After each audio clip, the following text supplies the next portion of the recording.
you're a boy. So if we, and the reality is we're not just all girls and boys anymore. So, let's create spaces that are gender safe for whatever gender you are and still look after your hair. I think that's a cool thing. What a way to end the show. I didn't mean to say that you needed a touch-up, by the way, Steve, but thanks for joining us. That's Steve McCabe and Dr. Ella Henry. I'm Wallace Chapman, back for 3:45 Friday afternoon with Guy Williams and Nicky Bazant. Your recipes, keep them coming. Checkpoint next.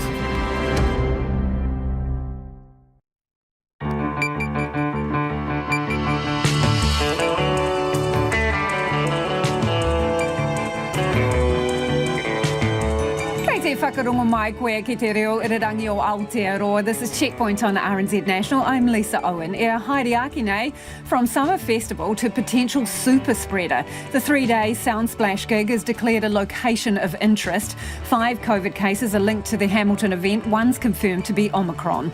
It's forced schools to take swift action as some teenagers switch the mosh pit for the classroom this week. And the gathering Omicron storm is raining on the summer of cricket. The wheels fall off a mountain biking event so close to the start line. And form an orderly queue, businesses vie for critical status and an isolation bypass. Living in New Zealand's got a whole lot pricier with record inflation and growing Kiwi ingenuity in our orchards. The driverless tractor in the works. RNZ News at 5. Good afternoon, kia ora tātou, ko Evie Ashton tēnei.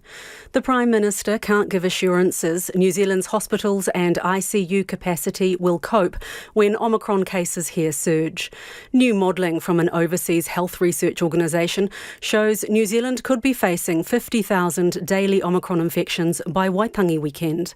The modelling also predicts extreme pressure on intensive care units, potentially for weeks, given the current capacity. Jacinda Ardern says every country that's experienced an Omicron wave has felt severe pressure on its hospital system. There is no reason to think New Zealand would necessarily be an exception unless we use all of the tools we have. Go and get boosted. It's the most important thing you can do to help our health workforce to prevent them from being overwhelmed. 63% of the eligible population has received a booster dose. Health authorities have named a restaurant, a gym, a KFC and a flight where people were potentially exposed to Omicron as the latest locations of interest. And at least 1 of 5 people who tested positive for COVID-19 after going to Soundsplash Festival near Hamilton has the Omicron variant. Katie Todd reports. Today, the number of Omicron cases has risen to 90. People must isolate and get tested if they were at Charmate restaurant in Auckland last Thursday, or at KFC in Tauranga, or at a private event at the Manukau Indian Association Diversity Centre on Friday. The same applies for anyone on flight NZ5077 from Auckland to Nelson on Sunday, and anyone who went to City Fitness in Tauranga on Monday or Tuesday. Soundsplash festival goers are asked to monitor for symptoms. 8 other locations of interest were listed by health authorities this afternoon, including Auckland supermarkets and Christchurch Airport. The National Party is telling the government to rein in its spending with inflation at a 30-year high. Annual inflation has hit 5.9%. The biggest increase is in housing-related costs, such as building a new house, rent, rates and utility prices. Nationals leader Christopher Luxon says one of the big drivers of inflation is the government's increased spending, which is overheating the economy. He says if wasteful spending isn't cut now, there'll be some ugly decisions to make in the future. Auckland white-collar professional Jay says skyrocketing rent means he struggles to get by. Jay says every day he has to make hard choices. I'm constantly going, do I have a shower because can I afford the power? I don't put on AC because I can't afford it. Can I afford the heat? And I'm a working professional. it's not even close enough to be able to feel like I'm able to live comfortably and move forward. I'm barely making ends meet. New figures from Trade Me today show the national median weekly rent climbed $40 last year, reaching $560. And National MP Harete Hipango says she regrets asking a member to edit her Wikipedia page. The controversies section of her online page was changed this week by a user that identified themselves as Ms Hipango's staff member. It comes less than a month after the Whanganui List MP shared a photograph of herself at an anti-COVID-19 vaccine mandate protest. Ms Hipango has since admitted asking a staff member to edit her Wikipedia page, saying it was an unwise decision she now regrets. National Party leader Christopher Luxon says it was silly. Yeah, well, look, I think it's been pretty silly and unwise, those actions. And what I'd say to you is that, I want all my MPs focused on their portfolios and on the things that matter most to New Zealanders. I've made that pretty crystal clear in my expectations with them, and that's what I expect going forward. The controversies section of Harete Hipango's Wikipedia page has already been updated to reflect the editing incident. Now to sport, and three-time Olympic rowing champion Hamish Bond admits he considered retiring ahead of the Tokyo Olympics, but was determined to see the eights campaign through to the end. 35-year-old Bond, who won gold in the coxless pair alongside Eric Murray at both the London 2012 and Rio 2016 Olympic Games, before leading the men's 8 to gold in Tokyo last year, announced his retirement today, but says he felt his enthusiasm waning over the past year. I never phoned it in, but I could just feel that it had changed, and off the back of that, I guess there was a number of points where it would have been an easy time to hop off the train. New Zealand Cricket has booked a charter flight for the South African side to ensure the Black Caps' upcoming tests against the Proteas will still go ahead. A rejigged international schedule has been announced.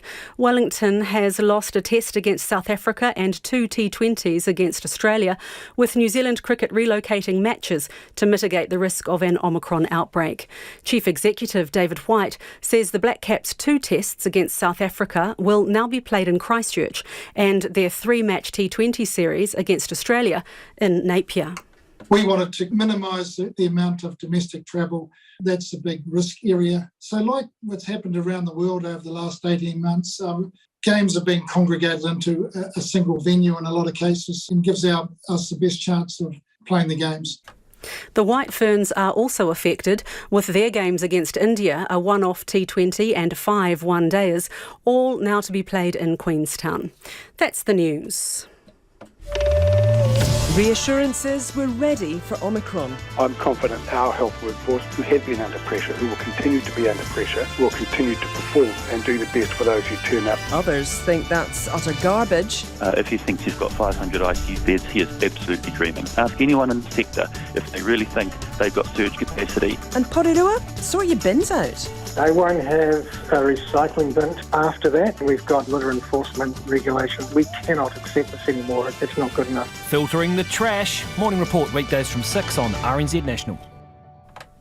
You're back with Checkpoint and Lisa Owen next. Right now, the short forecast for Met Service to midnight, from Met Service to midnight Friday. Northern and western areas from Northland to Wellington, including Bay of Plenty and the Central High Country. Mostly fine. 1 or 2 light showers from Northland to Coromandel early tomorrow. For Gisborne, Hawke's Bay and Wairarapa, cloudy periods, a few showers clearing this afternoon. Isolated showers north of Wairoa tomorrow morning. For Marlborough and Nelson, fine apart from isolated showers inland during the afternoons and evenings. For Bulla and Westland, fine today. Mostly cloudy tomorrow with a few showers, especially about the ranges. For Canterbury, cloud increasing and drizzle developing about the foothills this evening, becoming fine tomorrow morning. Otago, Southland and Fiordland, remaining showers are clearing from Otago today, then mainly fine. And for the Chatham Islands, occasional showers, some heavy, easing tomorrow. It's 7 minutes past 5. We'll have more news headlines for you at 5:30. Nā mihi iwi, tēnā koutou katoa, no mai haere mai ki Checkpoint I tēnei rā, ko Lisa Owen tēnei. From summer festival to potential super spreader event, the fallout from Hamilton's Soundsplash gig is becoming clearer. So far, 5 attendees have tested positive for COVID-19, with at least one confirmed as having the Omicron variant. At least 68 people have been identified as close contacts, and all attendees are advised to self-monitor for symptoms over the next 10 days. Meanwhile, some festival goers have expressed concern over the number of people able to skip vaccine checks and jump the fence at the 3-day extravaganza at Mystery Creek. Our reporter Nick Trubridge and cameraman Nick Monroe have the story from Hamilton.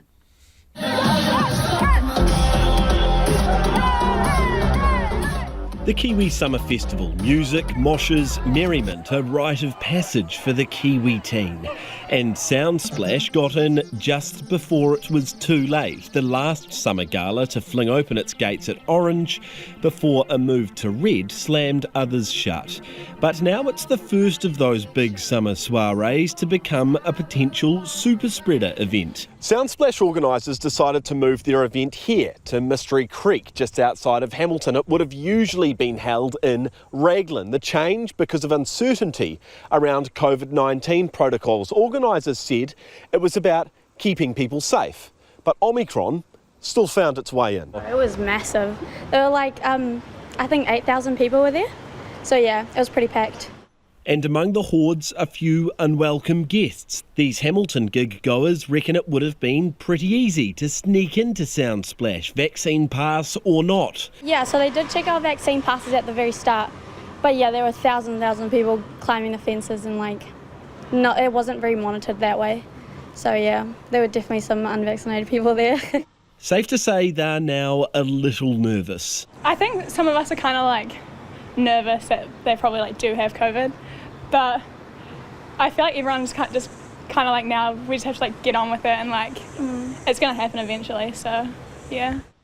And that's the mood on the streets here in Hamilton. A bit of anxiety, yes, but a sense that Omicron cases are a matter of time and we've just got to deal with it. A couple of people did come into my bar afterwards, but they hadn't been there the whole time. They'd only been there a little bit during the day. They had their vaccine passes, so I couldn't say no to come in and that there. So we're just keeping an eye on things and make sure it's all right. I think everyone has that slight anxiety about it. I think there's no possible way that no one couldn't, but I think we'll get through it again like we have the other 2 times, so yeah. It is what it is. Just got to get on with life and we're not going to stop it. It's here to stay. Everyone's anxiety about it is pretty low. We're all following the rules and what else can you do? Festival organisers weren't keen to talk to Checkpoint today, but in a statement say there were minimal reports of attempts to unlawfully enter the event. They say security dealt with those who chose to put others at risk and a small handful of instances were referred to the police. Hamilton Mayor Paula Southgate, meanwhile, echoing the philosophical attitudes of her constituents. To be honest, people feel a bit over it in the sense that, it's bad news layered on bad news. So I think they're looking forward to a plan of action and getting through this, however we get through this. And amid reports of some festival goers jumping fences, a plea from the Mayor for people to use their noggin. There's a bit of responsibility among our young citizens, isn't there? They have to play their part to keep us safe. The rules apply to them as they apply to someone else. They should, be taking due care with their mask and their social distancing where possible. And personally, I wouldn't be sharing a drink bottle, would you? Meanwhile, staff who worked in food trucks at the festival have told Checkpoint it was a well-run event with strict vaccination requirements for everyone coming in and a better behaved crowd than in previous years. They're confident of avoiding Omicron cases, but the outbreak has left a sour note, ending their working summer with almost all other event bookings now pulling the pin. With no wage subsidies or financial support available, it's a tough pill to swallow as they dig back into their savings to survive. Well, the festival was a magnet for hundreds of teenagers from around the country, and that's prompted some high schools to take swift action. Already it's believed students at the festival have returned positive tests. Joining me now is Auckland Grammar Headmaster Tim O'Connor. Kia ora, Tim. Any of your students positive as a result of attending this, do you know? Kia ora, Lisa. No, we've had 120 students go home today to have a COVID test, and we haven't had any of those results back yet. So how did you find out that the festival could be a spreader event? Via the media, via various media reports last night and then again this morning. And so the 120 students you're talking about, those are students that you've so far identified that attended this at some point over the 3 days? Yeah, they self-identified. So we asked them, we had some parents overnight contact us and say, given the media reports, they're going to keep their son at home and get him tested, which was fantastic.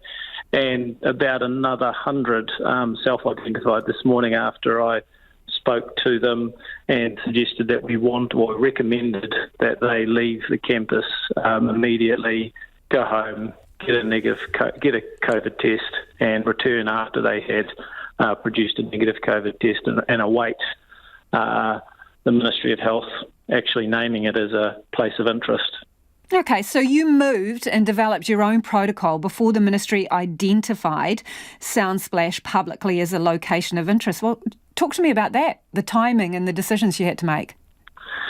Well, we really had to decide whether this was potentially an issue that may compromise our campus staff and other students. And we decided it was, and so made an early decision. Given everything that was being printed or shared in the media, it became pretty clear that it was going to become a place of interest. So what we needed to do was act before students got into classrooms, and then we end up with another whole issue altogether. The boys responded in exceptional fashion and immediately left campus, went straight through our health centre team and have done all of the right things since, and that's how we identified them and how we've been able to work with them and their families. Given that this was an event that appealed to teenagers and some schools were coming back, what do you make of the time it's taken for the Ministry to actually put an alert out on this? We started on Tuesday, so it would have been great after the weekend just to receive something to prompt us, because we would have gone out immediately to our community at that point in time and said, can you do it now? So we could have done this 2 days earlier in a precautionary manner and perhaps, hopefully it's not a terrible outcome, but it may well have prevented one if we do end up with some issues. So you've set the bar slightly higher than what the Ministry has subsequently. They're saying self-monitor for symptoms over a period of 10 days. You've asked your students to get a negative test before coming back. Are you sticking with that protocol? Yes, we are. We've written to the 120 parents this afternoon saying we want to stick with that. We think it's the right measure. It provides a layer of protection and surety to everyone else here on our campus. And the responses we've had from parents have been one of total support. So absolutely, we expect to act in this manner moving forward with any cases that we deal with. Tim, you talk to others in the school and community. Are you hearing about any other cases at high schools? Not yet. I know other schools are dealing with or are responding to the Soundsplash concert in the same manner we are. We have been operating, and so we're live on timetable today. So it's probably a little bit different for us, where we're actually got a full campus of 2,650 boys and 250 staff members. I suppose this also raises the issue of guidelines and Ministry of Ed guidelines for operating at the red traffic light. I know something was circulated about the 25th of January. Was that soon enough to get those guidelines, and are they helpful or not? But really, a level 3 guideline, the sort of material that were published in the bulletin. There's a few changes, but really nothing substantially new for us. We're getting more out of the COVID protection framework and from the health order itself and making decisions from there, setting our own RED procedures, health and safety procedures. I guess the issue for the Ministry of Education is they're trying to cover everything from kindergartens and preschools right through to tertiary education. So it's quite generic information from my point of view, where we want to be quite prescriptive for our community. What are you preparing for in the first 6 months of 2022, Tim? We're preparing to regularly be asking groups of students to go home. We're preparing for online learning for those students.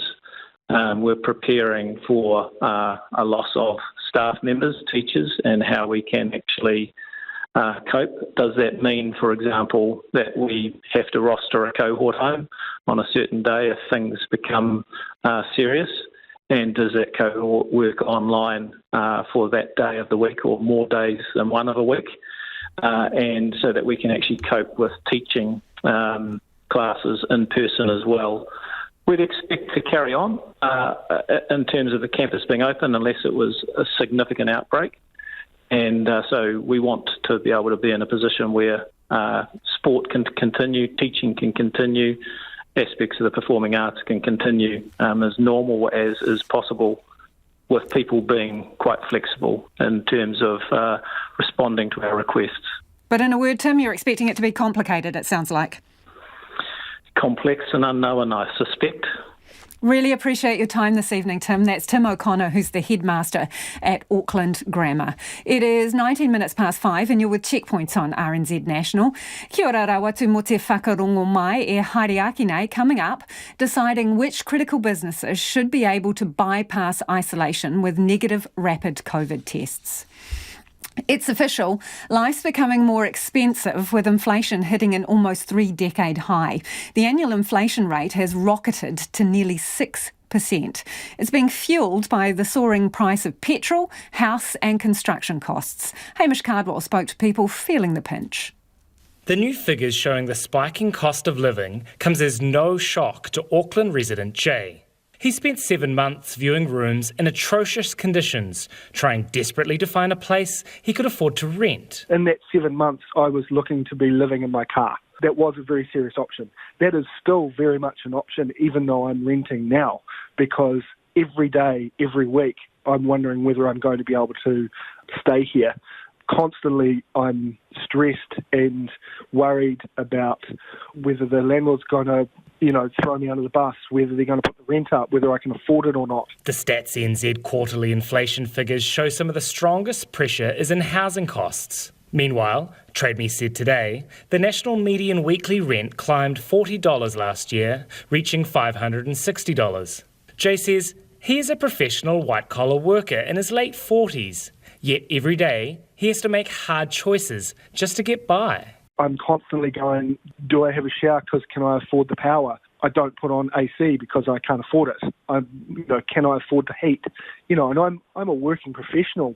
It's not even close enough to be able to feel like I'm able to live comfortably and move forward. I'm barely making ends meet. Petrol prices are also through the roof, with many commentators predicting them to hit $3 a litre this year. Deborah O'Brien owns Deb's Transport in the Hutt Valley. When RNZ spoke to her after the inflation announcement, she was already working out how much she needed to put up her prices. We have to onboard all our costs to be realistic, otherwise we wouldn't survive, which in the end affects the consumers, like when they go to the supermarkets. Price of vegetables and all that's already diabolical. Like the other day at Pack and Save, a lettuce alone was $6. That is disgusting.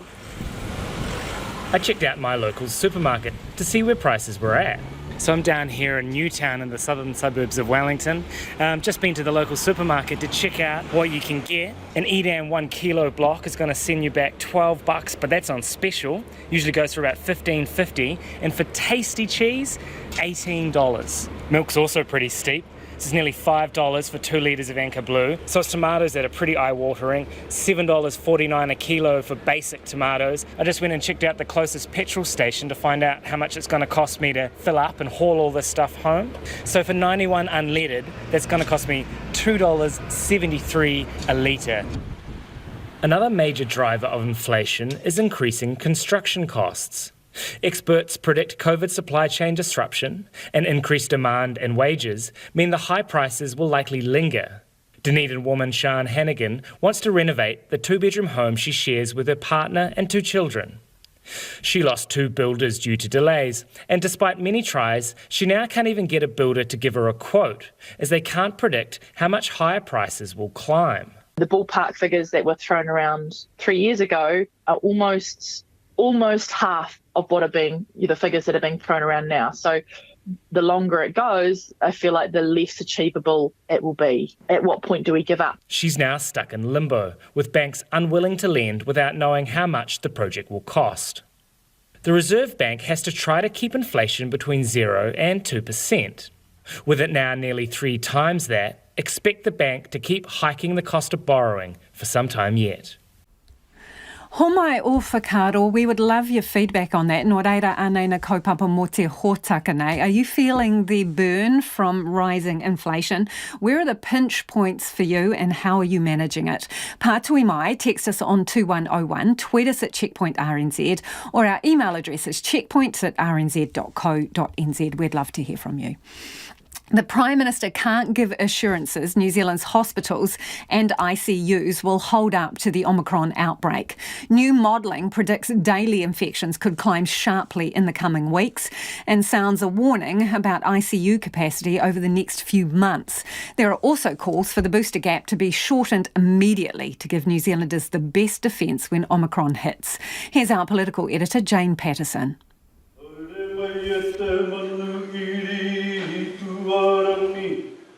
A visit to a vaccination centre in Lower Hutt near Wellington to mark vaccination milestones across the country. What's your name? My name is Guthrie. Guthrie, it's nice to meet you. What's your name? Lewis. Lewis, it's nice to meet you. So do you... This while New Zealand braces for when Omicron hits. The best thing we can do is act preventively. So that means get your booster. Modelling from the University of Washington's Institute for Health Metrics and Evaluation projects daily infections to sharply increase. Jacinda Ardern says it's not yet clear if the outbreak will hit those highs and wants more work done on the modelling. There is vast variation at the moment, and what we've asked is some of our modellers to see if they can come together and look at some of the variables that they're factoring in to give us a bit more of a sense of what we may experience. There's been stark disagreement between Health Minister Andrew Little, who says there'd be about 550 ICU or high dependency unit beds available under surge capacity, and clinicians on the ground who argue it's closer to 350. The modelling warns ICU could come under extreme stress, but Mr Little says people will get the care they need. We have in New Zealand one of the lowest mortality rates in relation to COVID compared to pretty much every other country in the world. I'm confident that our health workforce, who have been under pressure, who will continue to be under pressure, and a system that is under pressure will continue to perform and do the best for those who turn up needing hospital-level care. The Intensive Care Society's Andrew Stapleton says at face value it's wards and emergency departments that may see the biggest impact from the less severe Omicron strain, but ICUs could feel the brunt if the outbreak's very sudden. If lots of people get sick but it's spread out nicely over a year, we'll cope nicely with that, I suspect. If there's an enormous surge and lots of patients are very sick all at once, that'll be much harder to deal with. Dr Stapleton, who's an ICU specialist, says the other big impact could be several staff catching this very contagious variant around the same time. Up to 20% of staff might be away just as we're at our busiest looking after patients. And as we've talked about all the way through this outbreak, there's no real bed without the nurse at the side of the bed. So fewer nurses means fewer beds, and that will put stress on the system and has done elsewhere. Nationals leader Chris Luxon says the government's dropped the ball. Over the last year, we've had no growth on new additional ICU beds created.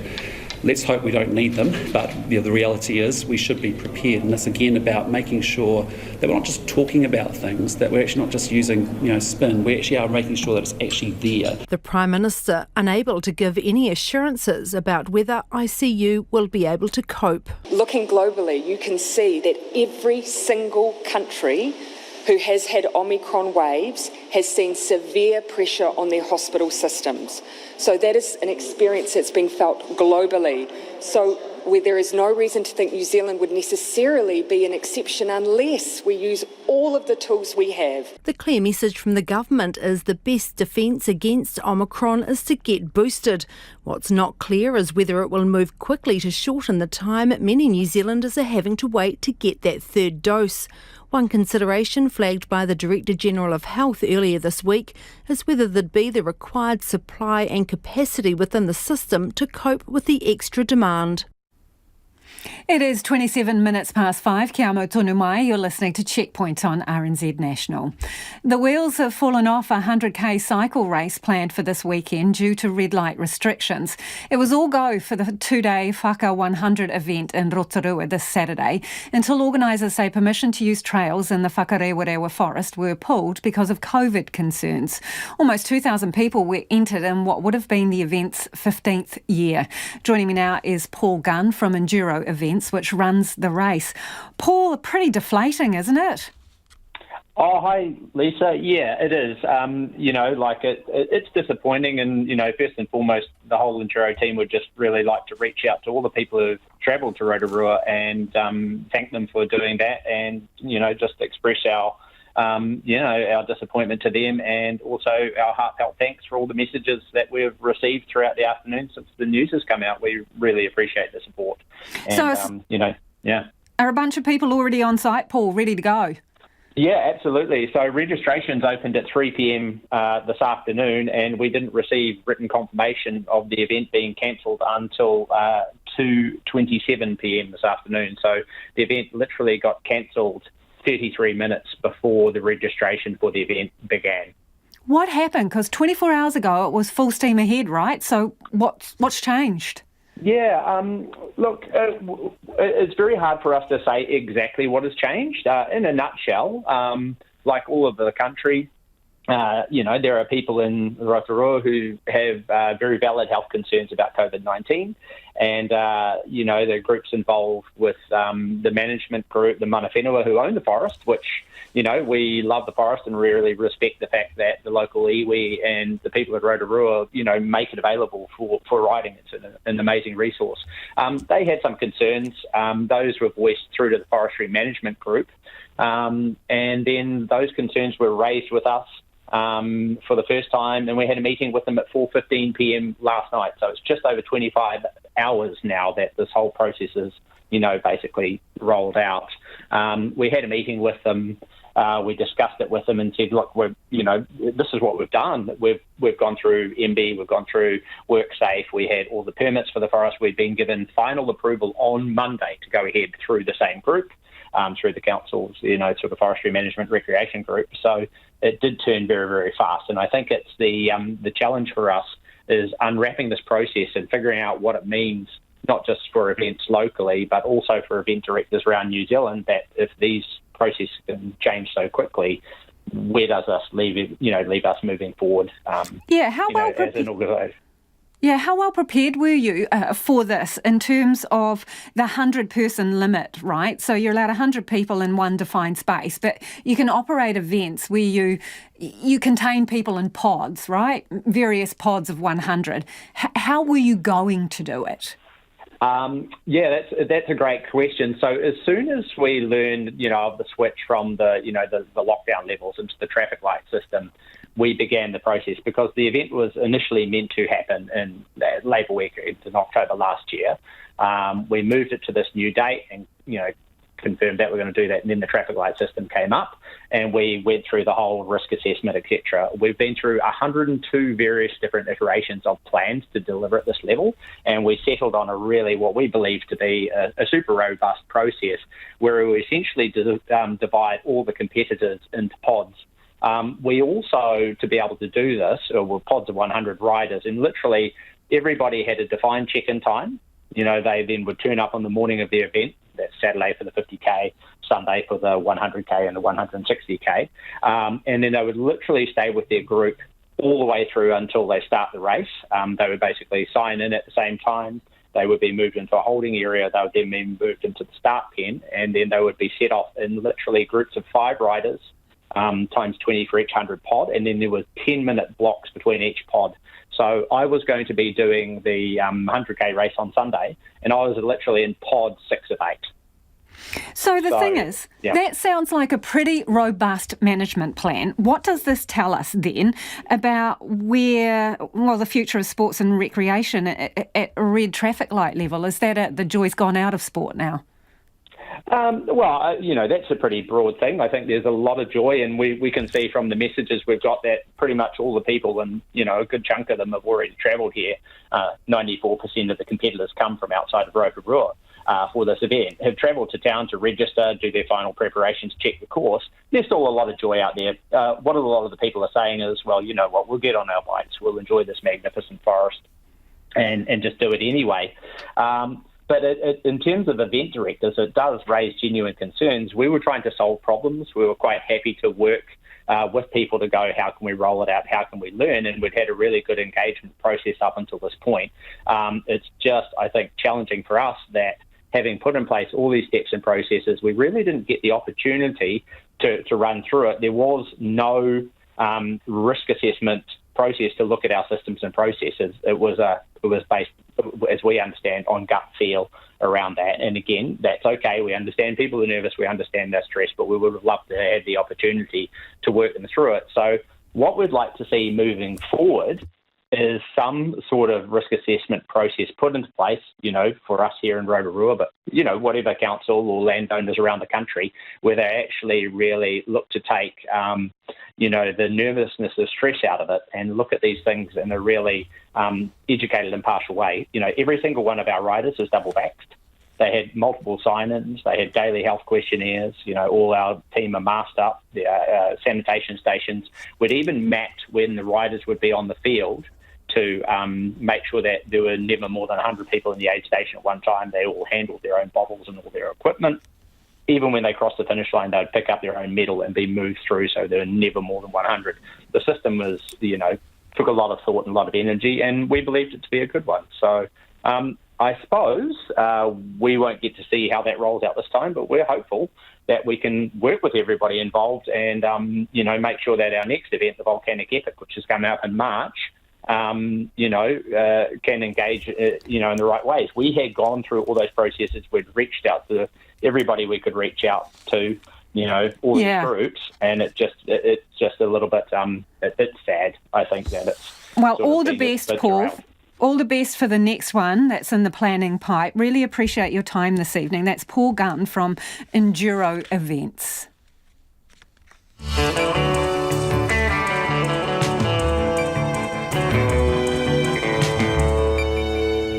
Kia ora e te iwi e haere nei I a checkpoint. The looming Omicron storm hits the summer of cricket. Developers of a greenish driverless tractor get a funding boost, and we'll see how the numbers stack up in the latest political poll. Homai o whakaaro, we would love your feedback on anything you've heard on the program. Don't forget, you can text us 2101, tweet us at Checkpoint RNZ, and the email address checkpoint@rnz.co.nz. Time for the headlines now. Ko Evie anō tēnei. RNZ News headlines. I'm Evie Ashton. The Prime Minister says she can't give assurances the country's hospitals and intensive care units will cope when Omicron cases surge. New modelling by an overseas health research organisation suggests as many as 50,000 cases daily by Waitangi weekend. The Institute for Health Metrics and Evaluation also predicts extreme pressure on current ICU capacity. Jacinda Ardern says every country that's experienced an Omicron wave has felt severe pressure on its hospital system, and there's no reason to think New Zealand will be an exception. 45 new community cases of COVID-19 have been reported today, and the total Omicron cases has risen to 90. The organisers of the Soundsplash music festival near Hamilton last weekend say all COVID protocols were strictly followed. The Ministry of Health says one of the 5 cases linked to the festival has now been confirmed as the Omicron variant. It says 68 close contacts have been identified so far, and that number is likely to grow. Many secondary school students who attended the festival are believed to have tested positive. Denmark says a sub-variant of Omicron appears more contagious. The variant, called BA2, is now dominant in Denmark. However, there's no evidence it causes worse disease. The National Party is urging the government to rein in its spending. The annual inflation rate has hit a 30-year high of 5.9%. Nationals leader Christopher Luxon says one of the big drivers of inflation is the government's increased spending, which is overheating the economy. He says if wasteful spending isn't cut now, some ugly decisions will have to be made in the future. And ANZ's bank's chief economist, Sharon Zollner, says she believes the Reserve Bank will have to respond to rising inflation by what she calls relentlessly raising its official cash rate through the year. Those are the headlines. We'll have a full bulletin for you at 6. Kia ora rā, e hoa no mai, hoki mai. This is Checkpoint, ko Lisa Owen tēnei. Ko taku hoa i nai nei, ko Nona Peltier, who's here to talk business news. Nona, inflation and other pandemic-related issues are affecting car sales. What's the deal there? Yeah, it's not a news story, but we've been given an update by one of the public companies, an automotive retail and vehicle financing company, a company called New Zealand Automotive Investments. They've downgraded their full-year earnings forecast because of these supply chain disruptions and weaker than expected consumer spending. Now, that's because the number of car sales dropped off as we approached Christmas, holiday season. And at the same time, this company is finding it more difficult to source secondhand cars in Japan and other places. And that's because of the semiconductor computer chip business has had an impact on the motor industry. There's a shortage there, and those additional costs are causing disruption throughout the entire supply chain. That's hitting profits, but it's also going to hit prices because, of course, consumers are feeling the pinch of inflation and they're holding off making purchases. And Nona, energy prices are on the rise again. What's the reason for that? Now, this is an interesting one. So leading up to Christmas again, lower energy prices were a feature in the market. And so a number of very large customers locked in bigger contracts so they could get a better deal on power. But since then, there's been drought-like conditions, and that's threatening, of course, hydro storage lake levels and so forth. At the same time, we're seeing higher prices for oil and gas. And those things are going to offset any kind of a gain some of these larger consumers might have got off of these large wholesale prices because the spot prices are looking like they're likely to rise. Now, there could be an offsetting effect if, believe it or not, Omicron does have a silver lining, I suppose, in only one kind of regard, is that there would be fewer businesses able to fully function. So that might mean that there's less energy being used. And so with less demand comes perhaps lower prices. Not a really happy story, though, I have to say. And market numbers today? Also not a very good story on that front either. The market fell more than 1%. That's our top 50 index. And that's in line with what we're seeing in Asia. Stocks there tumbled 15-month lows. So we dropped 1%, 134 points down to 12,050. Now, the New Zealand dollar also slipped somewhat after that inflation data.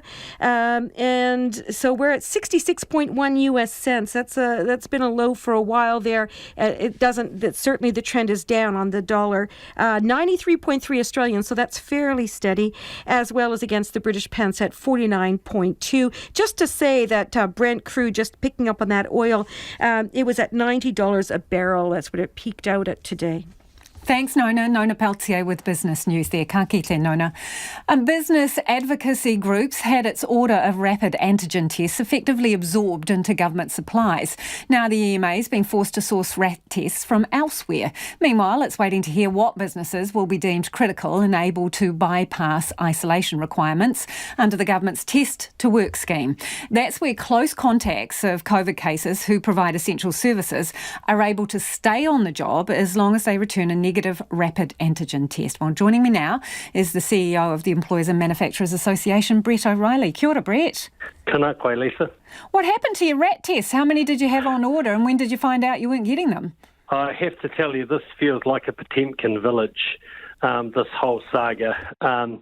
We have been working with a company for some time to look at secure rapid antigen tests, not just for ourselves but also for our members. And they, in turn, had also been looking to get approval from the Ministry of Health for test, the Tucson test, which has been used in New South Wales and in the UK extensively for many, many months. Back in October of last year, we could have secured 30 million tests. I might say that they weren't all going to be for the EMA, but that test, despite repeated efforts and the fact that millions of them have been used around the world, could not meet the ministry's changing requirements. And so then we tried to secure some of the approved tests through the distributor, and having been told we had them, then we didn't have them, then we did have them, and then finally we didn't have them. And so now we've managed to order one of the other new tests, Orient Gene, and we're hoping to get a consignment of those in the next couple of weeks. So Brett, when the ones that you thought you had that fell over, is that because the Ministry of Health or government have told manufacturers they want to be served first with the orders? Absolutely. And so how many had you anticipated getting? Well, we were looking to get about 5,000 tests. That's what we were exploring, because we know that there will be demand from a lot of smaller businesses. I mean, one of the issues we face, Lisa, is because we have this whole process has been so slow. We had hoped that there would be more rapid antigen tests available pre-Christmas, so that businesses and New Zealanders could become accustomed to using them over the summer, with the anticipation that they would be required this year to deal with Omicron or the next variant of COVID-19. So we were trying to prepare people. We were trying to get kits in the hands of small businesses so they could start using them, because, of course, a lot of large businesses, 29 of them, have been using them since they forced the government's hand last year. The government's argument, though, Brett, and I'm sorry to interrupt, but the government reckons that they haven't commandeered anything, right? And they say, well, in essence, it's for the collective good, and businesses are still going to get these tests, and more businesses will get them as a result of the government getting orders first. What do you say to that? Well, our understanding that the tests that have been commandeered, to use that term, will be only used for the health sector workers and for critical industries. That critical industries list is not finalised yet, but is likely to be pretty small, because they are the businesses that really are critical to New Zealand. It's not like the essential services list that we've been used to, which has been much wider. So there are a whole lot of businesses that won't be able to get access to those tests, and the only way they can get access to tests is now to get in the queue for the consignments that are rolling. I've been talking to some of the distributors again this afternoon, and it's pretty volatile. You know, they're trying to get orders out there. It's a global market. Price points are changing all the time, and so we've really missed the boat. So small business is out in the cold, is it, Brett? Absolutely out in the cold.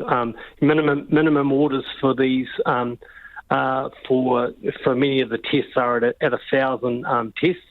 So what we're trying to do is pull some of the tests that we've been able to order and encourage other businesses to work together so that they can secure a portion of those 1,000 tests. And that they can be certain around this, because. So is this anyone's fault, or is it just that everybody in every country now wants these tests, so the pressure is on? We have been asleep at the wheel. When you say we, who do you mean? I mean the Ministry of Health. We could have had tests in the country in October of November last year. We repeatedly talked to the Ministry and to government about this, and were repeatedly told that it was being sorted. There were no new tests approved, and we're in this situation because of that.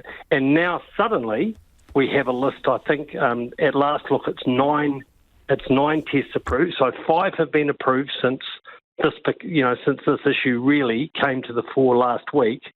So lo and behold, 5 are now approved.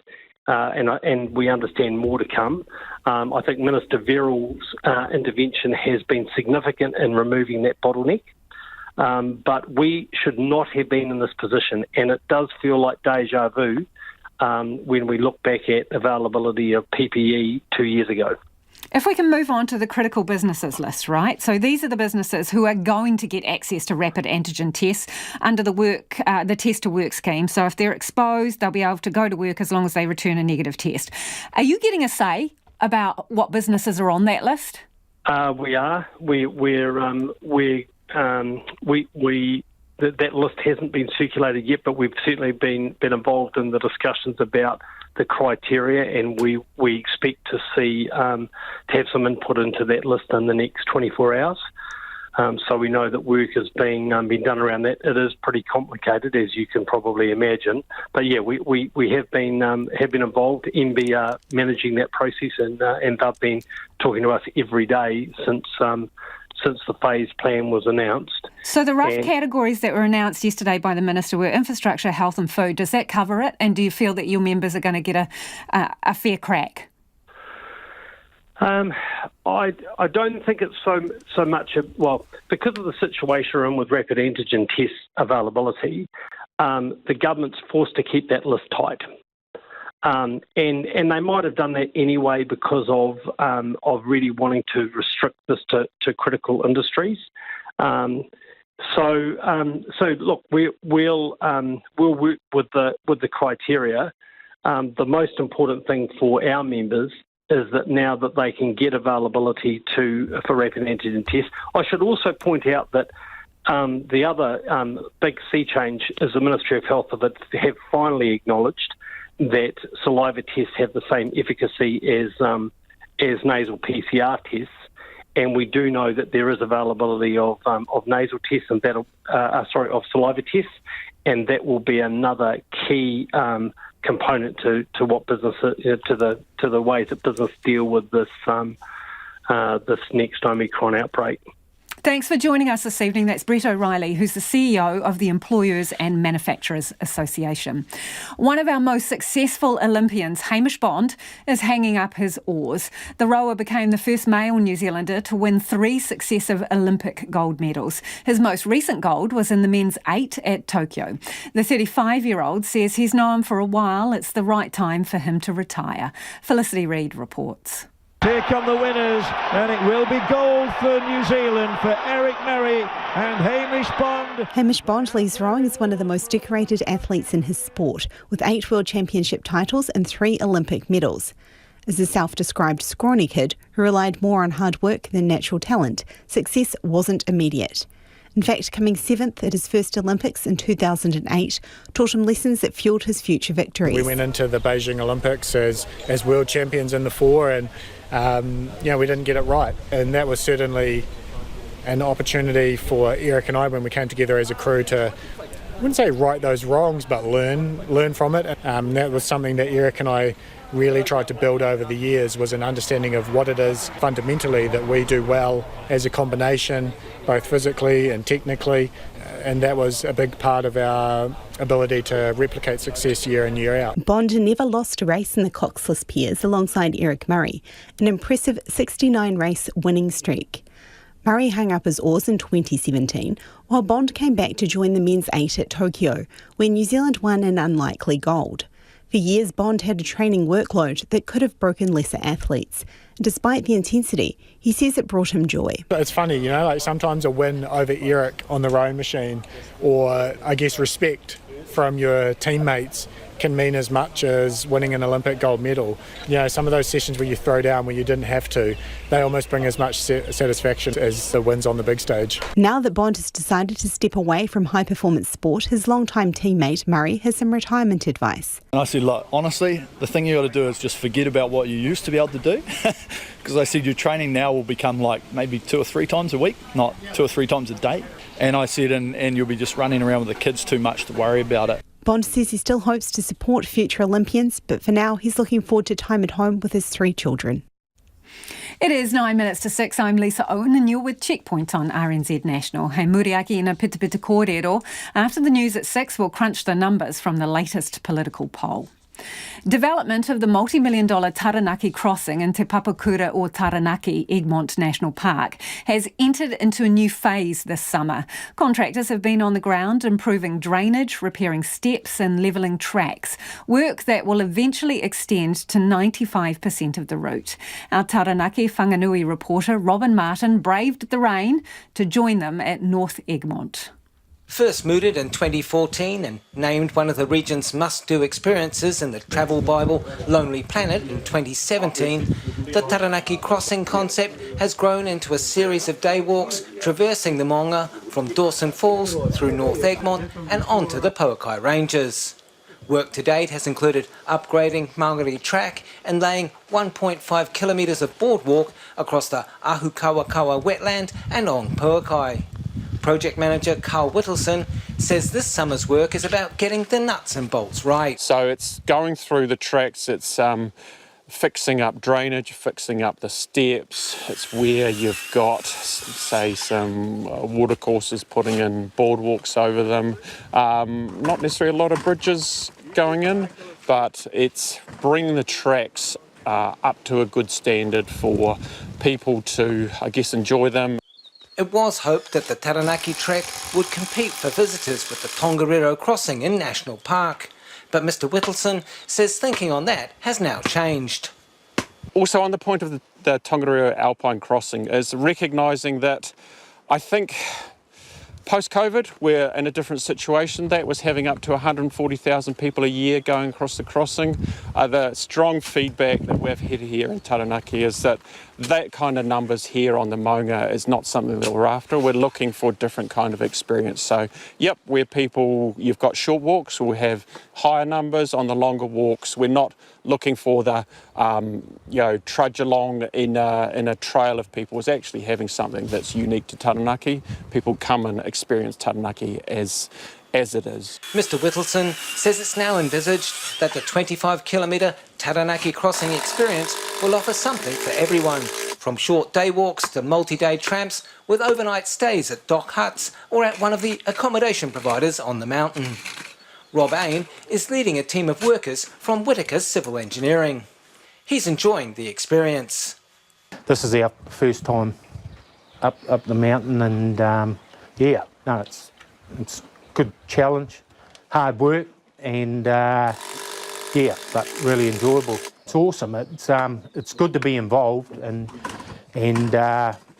working with Doc has been really good. Something we haven't done a lot of in the past, so they've been a really good experience for us. He isn't about to be put off by a bit of rain. Yep, she's always wet weather gear, and we generally spend a good 6-7 hours, and then by then we're wet through and just call it a day. So but we've got to keep moving because the job's got to be completed. So father and son duo Tiffany Walsh and Dylan Bailey have benefited from the project's aim to create jobs for local iwi members. Mr Walsh couldn't be happier. Oh, I love working on our maunga. It's very spiritual. It's just good to be a part of it, especially to help build our new pathways in that to make it safe for our hikers, really, to enjoy our Mount Taranaki because it's a beautiful place up here. Meanwhile, 16-year-old Dylan can't believe his luck. Getting a lot fitter, it's pretty nice coming just straight out of school, coming into work, making some real money for myself. The Taranaki Crossing project is being funded through a $13.4 million grant from the Provincial Growth Fund and a further $4.9 million investment from DOC. It's due to be completed in 2023. And if you are listening to that on radio, do check out Robin's video. It'll be on our web page.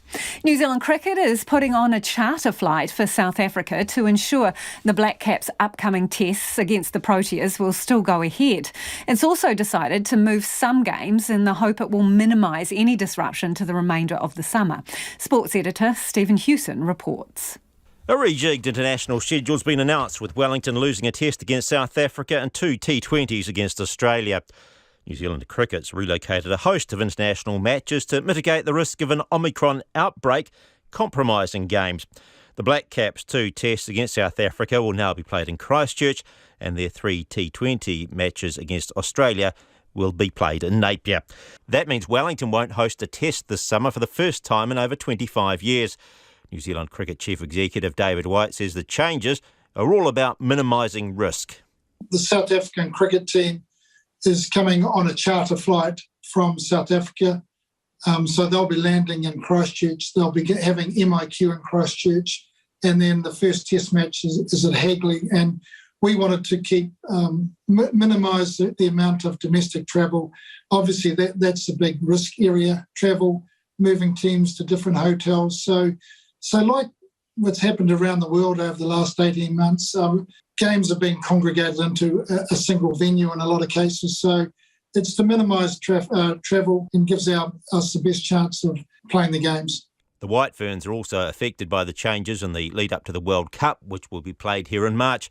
Their games against India, a one-off T20 and 5 one-dayers, will now all be played in Queenstown. Other Black Caps games affected include the T20 and 3 one-dayers against the Netherlands, which will be split between Mount Maunganui and Hamilton. Dunedin loses its T20 game involving the Netherlands, while Napier loses a White Ferns T20 and a one-dayer against India, but gains 2 Black Cap T20s against Australia. Nelson also loses 2 White Ferns one-dayers against India. David White says New Zealand cricket will suffer a financial hit with reduced crowds at matches, but it's crucial the international schedule goes ahead as the bulk of their income comes from broadcast rights. We will be taking a hit on the gates, but it's not quite as significant as the hit we would have for other areas, commercial areas of the business. We've actually supplied a charter flight for Cricket South Africa, so New Zealand Cricket is fronted for that. And the reason we've done that is that we want to ensure the best chance of playing international cricket in New Zealand. So by having a charter flight, you take out the risk, obviously, of a commercial flight and the chances of catching COVID on the flight. But we think that is, the most prudent approach to ensure that we do have a full season of international cricket. A reality of large events in the age of Omicron, but measures New Zealand cricket hopes will keep the games on the pitch. Some of you have been getting in touch about almost record inflation and skyrocketing prices here. And this listener says petrol and food for 3 kids with 2 full-time parents on OK incomes is a real struggle. Do not know how some are surviving with back-to-school costs. Nick's got in touch to say we're in an extremely fortunate financial position. We live in central Wellington in our 40s, mortgage-free, with substantial savings. Thank goodness we don't have a mortgage, as we spend nearly everything we earn on essentials. Days of being able to save are over. I can't imagine living on the average wage. Taxes need to be adjusted. We're happy to pay more if it goes to those who need it most, says Nick. The Labour government we voted in have turned on their promises, says Nick. On the subject of events being cancelled, this person says 40 events so far that they know of that have been cancelled, yet all the cricket is going ahead. The cricket involves lots of non-Kiwis crossing the border, taking MIQ places before Kiwis, and now are possibly going to be played behind closed doors. Please explain the rationale. Ask someone why so many events in New Zealand are being cancelled. Interesting, because the event people wanted to go ahead with the cycle race. RNZ News at 6. Good evening, kia ora tātou, ko Evie Ashton tēnei. The chief economist at the country's largest bank expects the Reserve Bank will have to relentlessly raise interest rates this year to tame inflation, which at an annual rate of 5.9% is now the highest since the mid-1990s. ANZ's Sharon Zollner says it could be a painful year. We think the Reserve Bank's going to have to respond to this because it's not just a few items pushing this. It's not just oil prices, or it's not just something you can point at and say, well, that's going to resolve itself soon. Indeed, in terms of the detail of the numbers, it was actually the domestic inflation was even higher than we expected. The owner of a Hutt Valley trucking company says she'll be informing customers she's putting prices up off the back of the higher inflation numbers. Deborah O'Brien from Deb's Transport says she's no choice but to claw back some of the increases. We have to onboard all our costs to be realistic, otherwise we wouldn't survive, which in the end affects the consumers, like when they go to the supermarkets. Price of vegetables and all that's already diabolical. Like the other day, Pack and Save, a lettuce alone was $6. That is disgusting. Deborah O'Brien says further fuel price increases that are widely predicted mean she'll need to raise her prices by another 20%. An Auckland high school has stood down 120 students who attended the Soundsplash festival near Hamilton so they can get tested for COVID-19. Auckland Grammar headmaster Tim O'Connor says 100 of the students were turned away after coming to school. So far, 5 festival attendees have tested positive for COVID-19, with at least one confirmed as having the Omicron variant. Mr O'Connor's told Checkpoint the school acted before the Ministry of Health marked the weekend event as a COVID location of interest. It became pretty clear that it was going to become a place of interest. So what we needed to do was act before students got into classrooms, and then we end up with another whole issue altogether. Tim O'Connor says he's not been advised of any students returning a positive result today. 6 businesses have been fined by WorkSafe for failing to comply with the COVID-19 protection framework. A Rotorua barber, a Kapiti martial arts club and a Tauranga tattoo parlour, along with 3 restaurants in Christchurch, Masterton and New Lynn, have each been fined between $16,000 and $44,000. WorkSafe says most businesses change what they're doing when approached, with only a small number continuing to not comply. Meat processing companies are disappointed they won't be receiving anticipated stocks of rapid antigen tests for their workers. Suppliers have been asked to prioritise the government's test order, angering businesses who have also placed orders. The Meat Industry Association's chief executive, Siama Karapiva, says members are frustrated that their orders won't be fulfilled. A number of my member companies that were affected by this decision called me to express their deepest concern and frustration with the announcement yesterday and the fact that they were made aware of this only in the 11th hour. Siama Karapiva says the industry is focusing on ensuring it has enough rapid tests from the government or third-party suppliers so staff can operate under a test to return to work regime. National MP Harete Hipango has been spoken to after asking a staff member to edit her Wikipedia page. The controversies section of Ms Hipango's online page was changed this week by a user who identified themselves as her staff member. The removed section included mention of her presence at 2 anti-vaccination protests and allegations of inappropriate spending. Ms Hipango has since admitted asking a staff member to edit her Wikipedia page, saying it was an unwise decision she now regrets. The controversies section of her online page has already been updated to reflect the editing incident. And lawyers for Prince Andrew say he's requesting a jury trial in New York in a civil lawsuit alleging sexual assault more than 2 decades ago. Here's the NBC's Nicholas Witchell. Andrew's lawyers have set out his defence, a denial of the central allegation of sexual abuse made by Virginia Giuffre and an assertion in respect of others that Andrew lacks sufficient information to either admit or deny what's been claimed. He says, for example, in relation to the widely publicised picture of the two of them, that he doesn't have enough information to admit or deny that there exists photographic evidence of his alleged meeting with Miss Giuffre. Finally, they demand this. Prince Andrew hereby demands a trial by jury on all causes of action asserted in the complaint. In response, Virginia Giuffre's lawyer, David Boyes, has said they look forward to confronting Prince Andrew with his denials at the trial. And that's the news. This Saturday morning, exercise is a modern obsession and an ancient one too.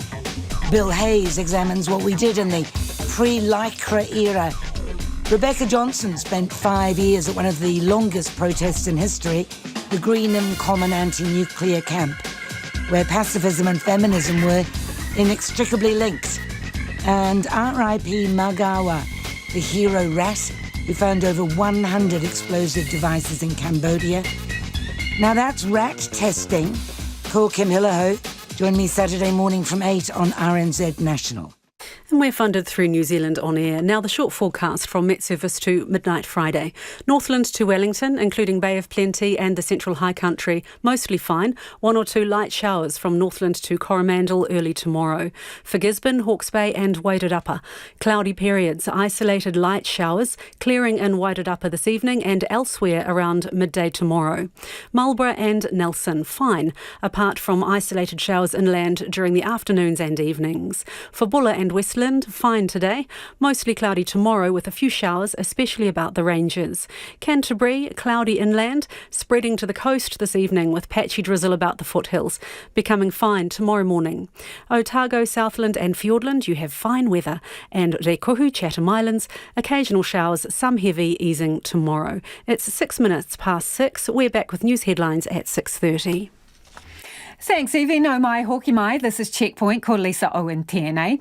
The first political poll of the year shows the Prime Minister's popularity is dropping, but she's still well ahead of National's new leader. It's the first One News Kantar public poll since Chris Luxon took over from Judith Collins, and he's led the party to a bump in the polls. Tonight's results put Labour at 40%, down 1%, and National at 32%, up 4%.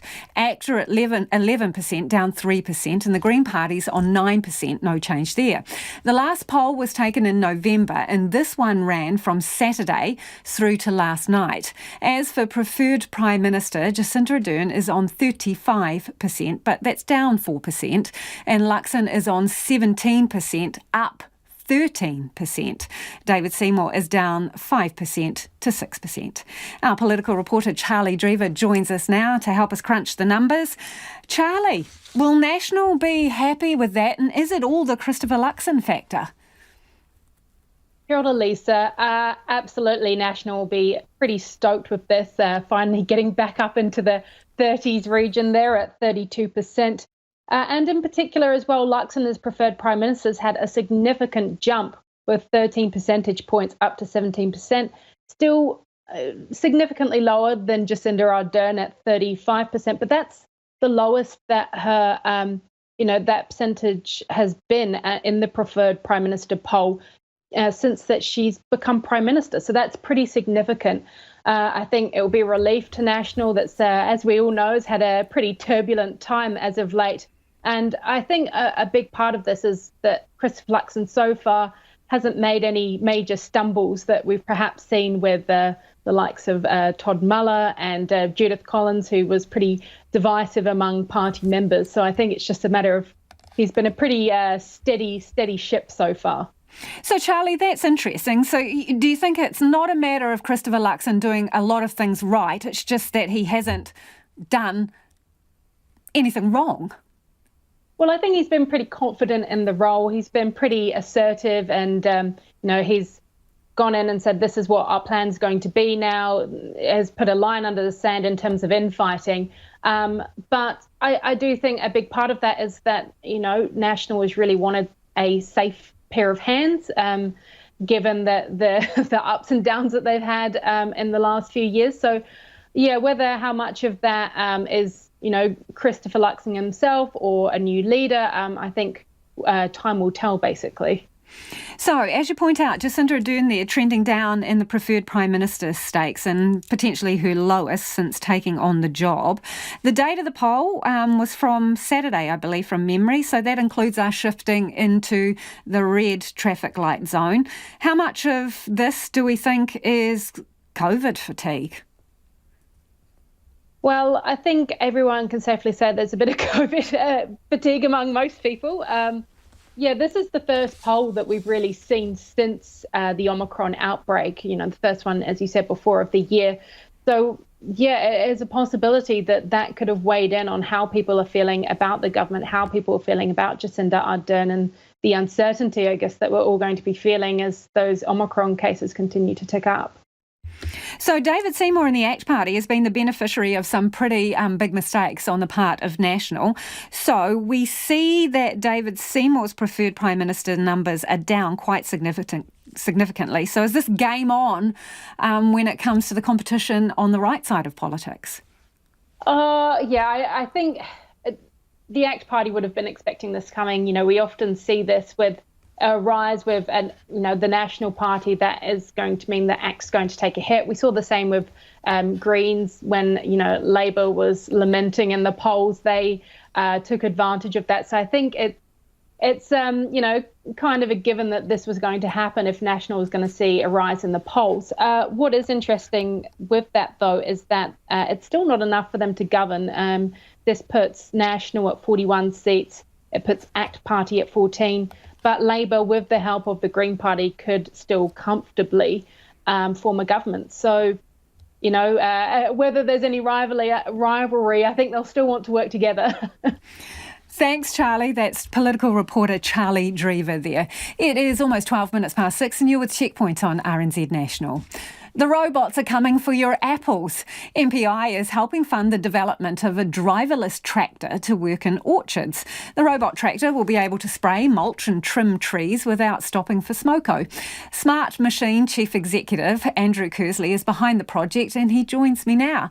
Andrew, spell it out for us. How different is this tractor from other tractors? Yeah, so I've never really described it as a tractor. I sort of describe it as an advanced autonomous machine with, you know, smart implements. So, you know, it's a similar size to a tractor, but doesn't have a cab, obviously, runs around on tracks, and we can mount multiple implements on it at various spots along the chassis. So what stops it sort of, running over fruit and banging into trees? That's a good question. Yeah, so we drive pre-planned missions, and we obviously have a pretty comprehensive stack of sensors on the machine. What do you mean, pre-planned missions? Explain that to me. Oh, so we define, which rows we want to drive down and what tasks we want to be doing in those rows before we send the machines off to do that work. And so do you pre-program it, in essence? Well, we understand the orchard space using GPS very well, so we can map entire orchards and have all of that very accurate information that we can then use as a reference as we drive around the space. So we can use that, so we know where the machine is in space at any one time, it knows where it wants to travel to, and at the same time it's collecting all of this live information through sensors like LiDAR and camera to make sure that there's no obstacles in front of it, and to look at the environment it's working in and make sure that the implements are working the way they should. So you use the word autonomous, so there's nobody kind of remote controlling it in real time?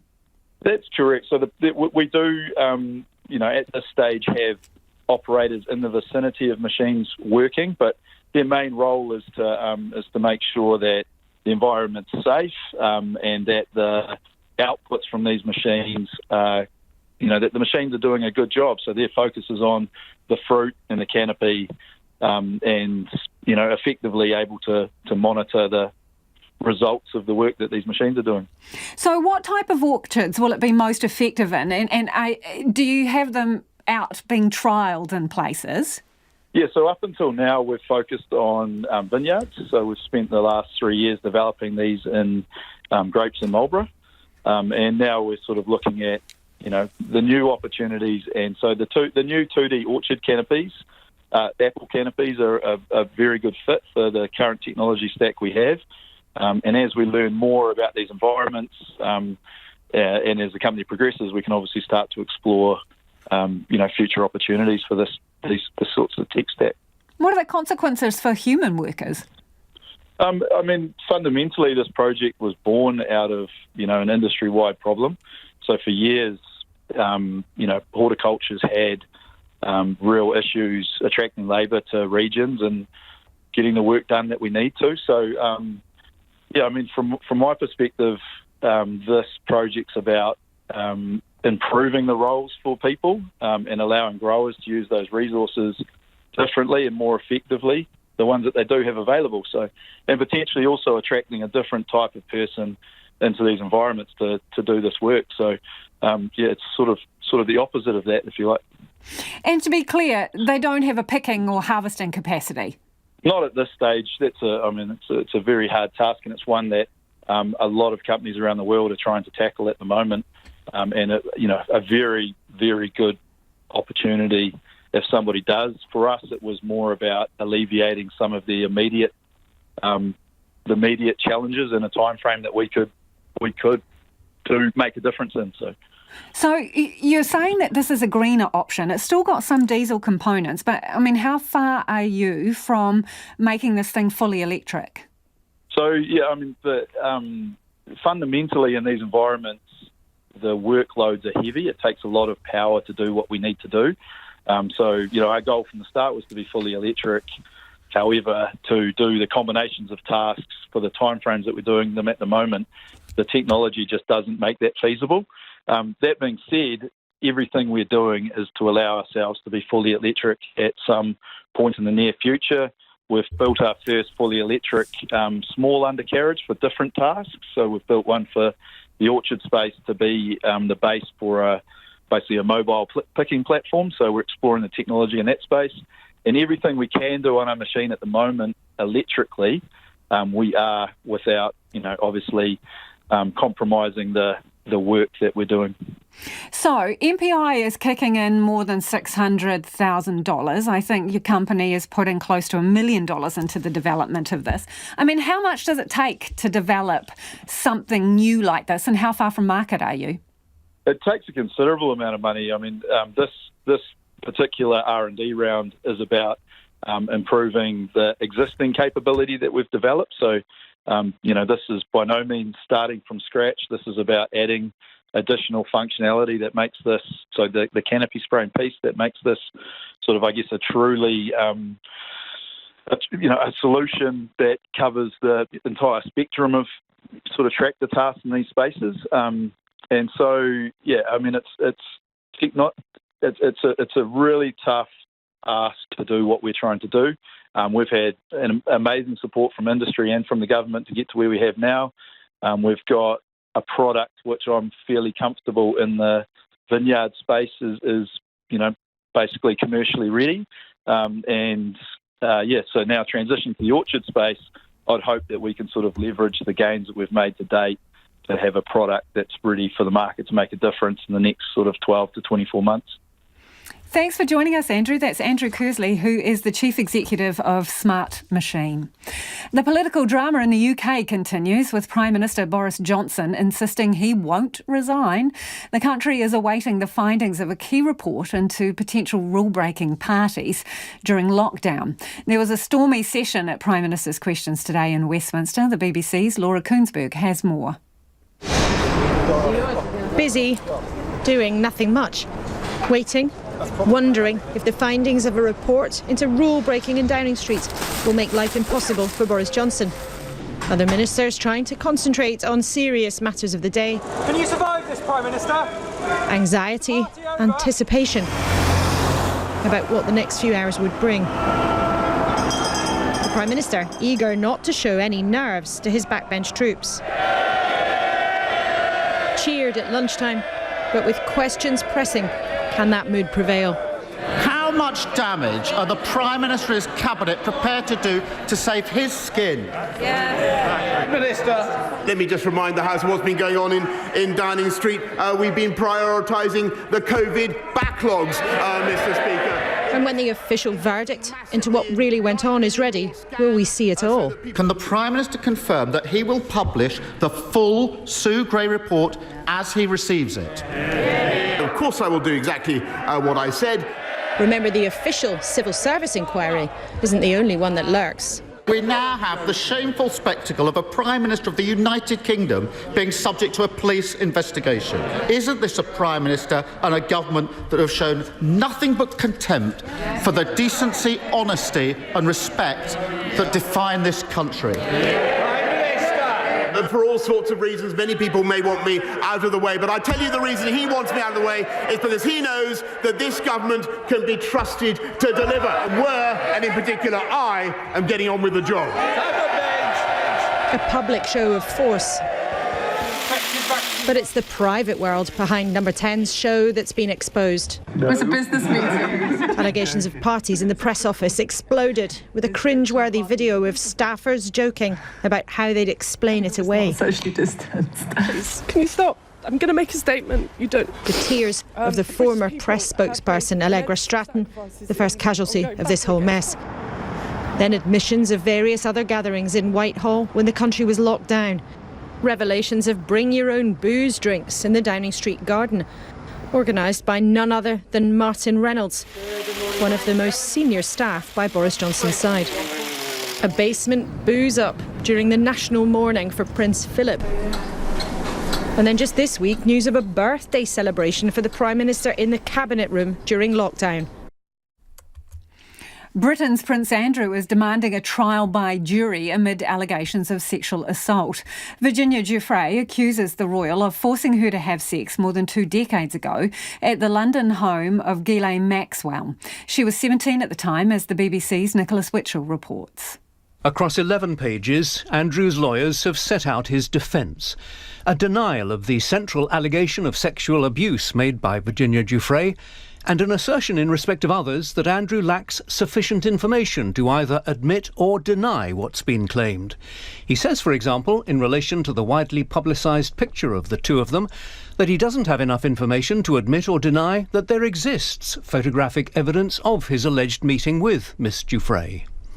Elsewhere, his lawyers assert that Virginia Giuffre's civil complaint should be dismissed because she's a permanent resident of Australia and not domiciled in the United States. And they say this: Giuffre's alleged causes of action are barred, in whole or in part, by her own wrongful conduct. Finally, they demand this: Prince Andrew hereby demands a trial by jury on all causes of action asserted in the complaint. All of which suggests that Andrew is determined to fight it out in court, though lawyers say this doesn't preclude an out-of-court settlement. You can certainly have a settlement further down the road, and it wouldn't shock me at all between now and a trial to see something like that happen. And sometimes, though, there are cases where no amount of money will make them go away. There are times when, again, a victim wants their day in court. And that certainly seems to be Virginia Giuffre's intention. Her lawyer has said they look forward to confronting Prince Andrew with his denials and his attempts to blame Miss Giuffre for her own abuse at the trial. The US and NATO are refusing to bow to the Kremlin's security demands on Ukraine and Eastern Europe, and a breakthrough in talks remains unlikely. In recent weeks, Russia has been amassing large numbers of troops on the Ukraine border. The BBC's Sarah Rainsford has more from Kiev on the threat of war.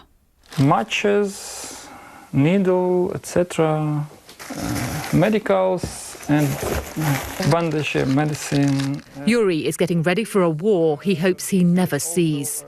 He's packed an emergency bag to grab and go if Russian bombs or troops reach Kiev. A basic survival kit for the worst possible scenario. What does it actually feel like to be doing this? It's unbelievable. So I understand that I'm living now in 21st century. I'm amazed that I should do this, that I should pack this bag, but this is what I have to do to keep my family safe. Yuri thinks the major escalation in Ukraine's 8-year-long war with Russia is unlikely. He just feels better being prepared for it. Today, the US government strongly advised its citizens to leave Ukraine. The government here calls warnings of a major new incursion by Russia alarmist. But it's not ignoring the tens of thousands of troops deployed near its border. A few weeks ago, the authorities here actually released a map with all the bomb shelters, thousands of them, 5,000 in fact, all over the city. Marking a map, though, is the easy bit. The door's locked. And this is one of the official bomb shelters, supposedly. So either nobody here is expecting war to break out any minute now, or they're just not very well prepared for it. The metro might be a safer bet deep below ground. If the air raid siren sounds, people will have 20 minutes to get down here. There's so much talk now outside Ukraine about the possibility of the conflict escalating, of an imminent Russian invasion. And it's quite weird being here inside Kiev itself and realising that people are just going about their ordinary lives. There's no sense of panic here at all. Do you think it's possible that the conflict could actually reach Kiev? I don't know. I don't have any information about it. So I'm just living my best life right now and hoping that everything will be okay. Did you make any kind of preparations or any emergency? No. So as Western governments wrestle with Moscow's ultimatums and demands, Ukrainians, for now, are getting on with a life they've long lived in the shadow of Russian threats and aggression. Homeschooling is on the rise in Australia. The country's Home Education Association estimates the number of students in 2021 may have been as high as 30,000. That's a national jump of almost 14% in 1 year. With uncertainty over vaccination rules the biggest reason parents are making the transition. The ABC's Carly Williams filed this report. She came home one day and said, "Why can't I do this at home, Mum?" Despite some reservations, the mum of three from the Clarence Valley on the New South Wales North Coast and her husband decided to give homeschooling a go. I took a couple of months to research, to find out, because I was very scared. Did you find it overwhelming, the process of getting set up or even starting the journey? Yes, because I had no experience in teaching my children from home. After connecting with other homeschool educator parents in her local area, Rebecca Lucock felt confident enough to transition her kids from school to permanent at-home learning. I went back to the school and spoke to the teacher, and she was very supportive. Of course, the youngest one just followed suit. Rebecca Lucock is part of what appears to be a rising trend. Data from the Home Education Association shows there's been a dramatic rise in children registered for homeschooling. There was a 28% increase in homeschooled kids in New South Wales between 2020 and October 2021.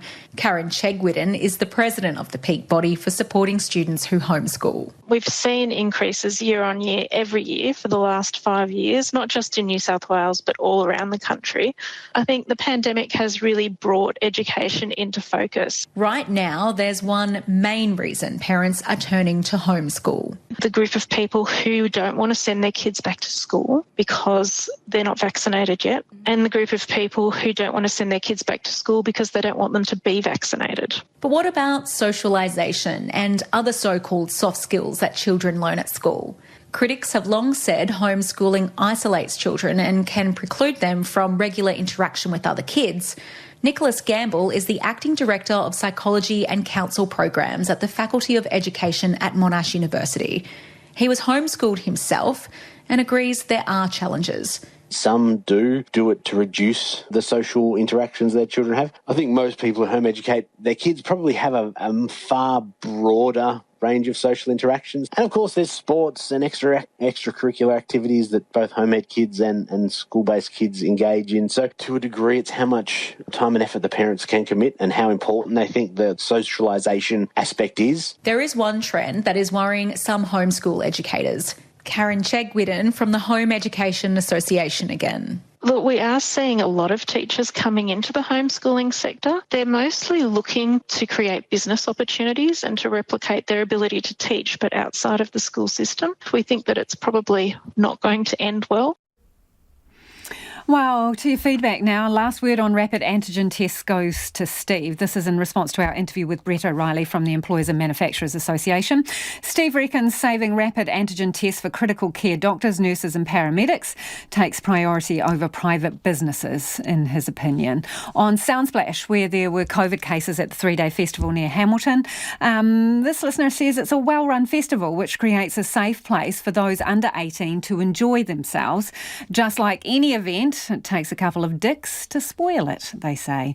Mary says, why are the organisers of the Hamilton event not on radio? It was their lack of security arrangements that caused this. So much for business sympathy, reckons Mary. That's about all we've got time for this evening. Don't forget to tune in for the late news. They'll keep you posted all through the night. And ko te kaupapa tuatahi a pōpō. Tomorrow from 5 a.m. on First Up, Coast to Coast organisers are going to join Nathan live and they'll reveal all their plans for this year's event. Kaua e ware te atatero I a mātou kōrero. Don't forget you can check out all our videos and stories online. Have a great evening. Catch you tomorrow. RNZ News headlines at 6:30. Kia ora tātou, I'm Evie Ashton. The National Party's risen 4 points to 32% in the first One News Kantar public poll of the year. Labour's dropped 1 point to 40%, but would still be able to govern with the Green Party, which remains steady on 9. ANZ Bank's chief economist, Sharon Zollner, says the Reserve Bank will have to relentlessly raise interest rates this year in order to tame inflation, which is now the highest in nearly 30 years. And WorkSafe has fined 6 businesses for failing to comply with the COVID-19 protection framework. Those are the headlines. We'll have more news